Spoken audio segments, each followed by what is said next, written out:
hadlang ang kahirapan sa matatayog na pangarap ng mga kabataang aming nakilala sa Capiz at Negros Occidental.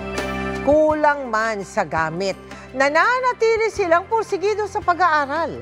Kaya bilang suporta, hinatiran sila ng school supplies ng GMA Kapuso Foundation. Sa dagat, halos umiikot ang buhay ng maraming taga-Capiz. Hindi na yan katakataka dahil ang Capiz tinaguri ang seafood capital ng bansa. Tuwing papalaot nga ang mangingisdang si Lilin, pinalalakas siya ng hangaring mabigyan ng magandang kinabukasan ang mga anak. Kahit mahirap, basta makatapos lang sila ng pag-aaral. Diploma rin sa kolehiyo ang pangarap ng ilang kabataang nahihilig sa sports sa Barangay Roberto S. Benedicto naman ng La Carlota, Negros Occidental. Ilan sa kanila nagkampiyon pa sa tennis sa palarong pambansa. Ang pag-asa ng 8 taong gulang na si Xander, makakuha siya ng sports scholarship sa college. Makakatulong anya ito sa pamilya, lalo sa amang nagtatrabaho sa sugar mill.